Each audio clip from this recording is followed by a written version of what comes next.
বিষ্ণু চরণের মঙ্গল তিলক ধারণ করে দিয়েছি। ও বাবা জানো মা, আমার যে আত্মনের মতার সময় শেষ হয়ে গেছে বাবু। আমাকে এই মুহূর্তে চন্দ্রবন্ধরের জন্য বলে যেতে হবে বাবু।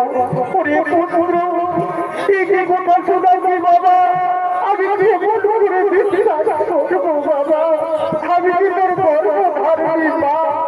বাবু তুমি জানো মা, যখন মহারাজ দেবাসুর সংগ্রামে ক্ষত হয়ে এসেছিল, তখন মাতা কৈকেয়ী দুখানা বর পেয়েছিল। সেই দুখানা বর আজকে চেয়ে নিয়েছে মা। এক ওপরে তার ছেলে ভরতের রাজ্য অভিষেক, দ্বিতীয় ওপরে রামচন্দ্রের চন্দ্র ভাস্কর বলবান।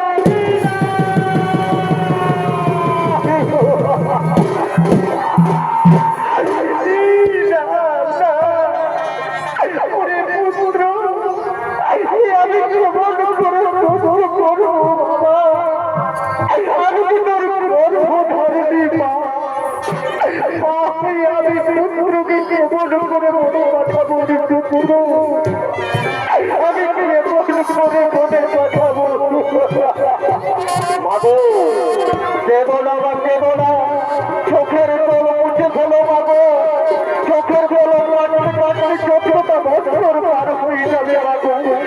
আবার আমি ফিরে আসবো এই অন্যরা পুরীতে।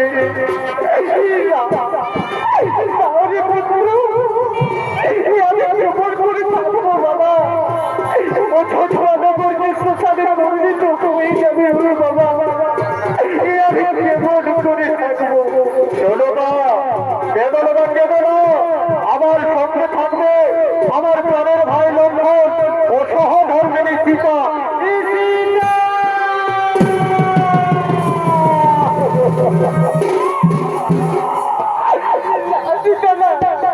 তুমি অন্তত আমাকে ছেড়ে যেও না। তুমি যদি আমাকে ছেড়ে যাও, এই অন্য করে আমি এই অন্য পরিবর্তনে পরিণত হবে। তুমি অন্তত আমাকে ছেড়ে যেও না। আমি তো আরাম থেকে প্রবল দেখি মা, আমি তো আপনার কাছে আপনার আশীর্বাদ নিতে আসিছি। আমাদেরকে বিদায় দাও মা, আমরা কি আর অসুস্থ করে মুহূর্তে থাকতে পারবো না?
আমরা বড় দুঃখে ভরে যাচ্ছি, আর তুমি রাস্তায় আমাদের অশুভ করে দিচ্ছ।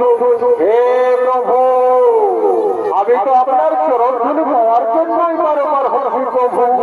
আমি কেমন করে জানবো প্রভু? আমি জনম দক্ষিণে সীতা, আমি তোমাকে অভিশাপ দিলাম, যাও আগত কালে আগত যুগে মহাকাল রূপে জন্ম নেবে।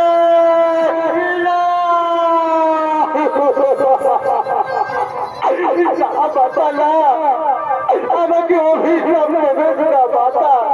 হে প্রভু, আমাকে অভিশাপ থেকে আমি মুক্তি পাবো বলবো রে প্রভু। শুনবেন প্রভু, আমি তো বিদেশির গাড়ি প্রভু। জানো প্রভু, আমার পূর্ব জন্মের কথা সত্য যুগে ছিলাম আমি সুরত রাজা। ঋষি বিক্রমিত্রকে শিকার ডাক দিয়ে তার তপস্যা ভঙ্গ করার চেষ্টা করেছিলাম বলে ঋষি ক্রুদ্ধ হয়ে আমার অভিশাপ নেই। তার কারণে পিতা যদি আমি শিকার রূপে জন্ম দিয়েছি প্রভু। আমাকে মুক্তির উপায় বলে দিন প্রভু, আমাকে মুক্তির উপায় বলে দিন। ওরে শিকাল, তুমি তো আমার পরম ভক্ত।